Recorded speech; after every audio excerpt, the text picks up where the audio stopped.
آج کل ٹیکنالوجی کا دور ہے، سائنس کا دور ہے، مثالوں سے بات سمجھ میں آسان ہو جاتی ہے، سمجھ میں آ جاتی ہے۔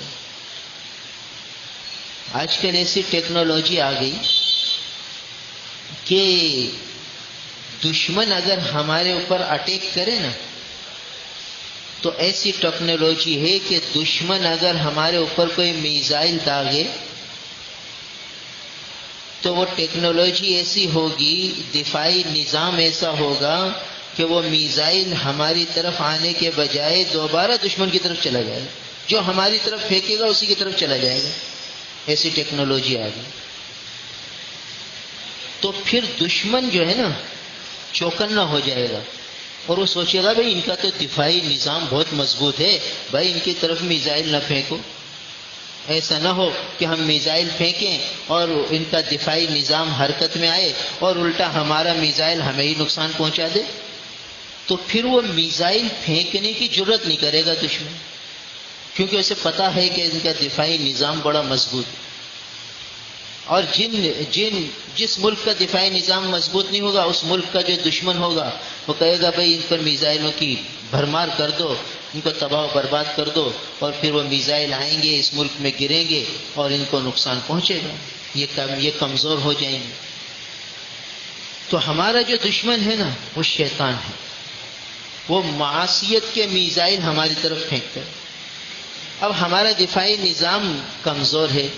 وہ میزائل ہمارے دل میں آتے ہیں اور پھر ہم سے معصیت کا صدور ہوتا ہے، گناہوں کا صدور ہوتا ہے اور ہم اللہ تعالیٰ سے دور ہو جاتے ہیں،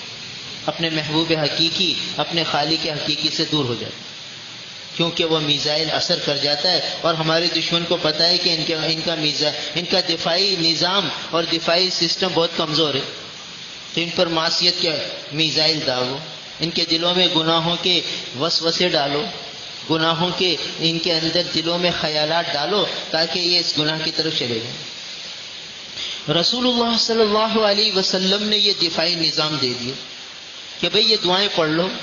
یہ صبح پڑھ لو، یہ شام پڑھ لو، 24 گھنٹے تمہارا دفاعی نظام کام کرے گا اور ایک فرشتوں کا ایک تکوینی نظام تمہاری حفاظت پر مقرر ہو جائے گا۔ دشمن اگر اٹیک کرے گا تو یہ میزائل دشمن کی طرف آئے ہوئے اسی کی طرف پھینکے گا، تو دشمن چوکنا ہو جائے گا اور کہے گا بھائی اس کا دفاعی نظام تو بہت مضبوط ہے، اس پر معصیت کے اٹیک ہی نہ کرو، گناہوں کے حملے ہی نہ کرو اس پر۔ جب وہاں سے اٹیک ختم ہو جائیں گے اب یہاں سے ملکوتی صفات پیدا ہوں گی اور اعمال صالحہ کی رغبت ہوگی، شوق ہوگا، ذوق ہوگا، آدمی اعمال صالحہ میں آگے بڑھنے لگے۔ تو یہ وہ قیمتی دعائیں ہیں جو ہمارے اندر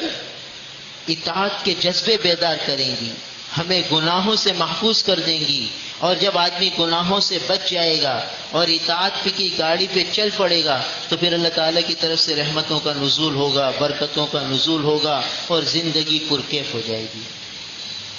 من عمل صالحا من ذکر او انثی وهو مؤمن فلنحیینہ حیاتا طیبہ، جو مرد یا عورت نیک عمل کرے گا، اعمال صالحہ کو اختیار کرے گا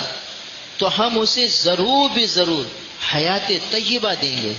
پاکیزہ زندگی دیں گے۔ پاکیزہ زندگی کس کو کہتے ہیں؟ حیات طیبہ کس کو کہتے ہیں؟ حیات طیبہ اور پاکیزہ زندگی وہ ہوتی ہے جس میں اللہ تعالیٰ کی اطاعت ہو، اللہ تعالیٰ کی فرما برداری ہو،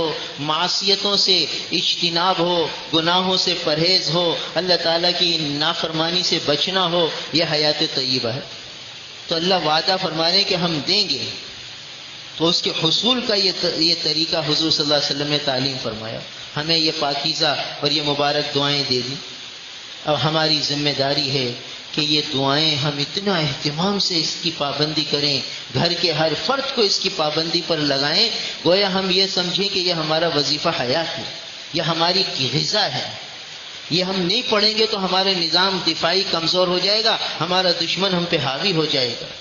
اور اس کے اٹیک اور اس کے حملے بڑھ جائیں گے، اور پھر اس کے حملے بڑھ جائیں گے تو ہم کہیں کے نہیں رہیں گے، ہم تو تباہ و برباد ہو جائیں گے۔ بھئی اللہ سے دور ہو گئے، اللہ تعالیٰ کی نافرمانی کر گئے تو بس سمجھو کہ تباہ و برباد ہو گئے، ہلاکت میں ڈوب گئے۔ مال ہوتے ہوئے پریشان ہوں گے، اسباب راحت ہوتے ہوئے پریشان ہوں گے، اسباب سکون ہوتے ہوئے پریشان ہوں گے۔ کتنے لوگ ہیں آپ دیکھ لیجئے، بنگلہ ہے، گاڑی ہے اور قیمتی فرنیچر ہے، ایسی چل رہے ہیں، ٹھنڈک ہے، مگر نیند نہیں آ رہی، کروٹیں بدل رہے ہیں، بے چینی ہو رہی ہے، گھبراہٹ ہو رہی ہے، دل چاہتا ہے کہ اس جگہ کو چھوڑ کے بھاگ جائیں۔ یہ کیا ہے؟ اسباب راحت ہے مگر راحت نہیں ہے، اسباب سکون ہے مگر سکون نہیں ہے۔ اور جب اللہ تعالیٰ سکون دیتے ہیں تو ریت پر بھی نیند آ جاتی ہے۔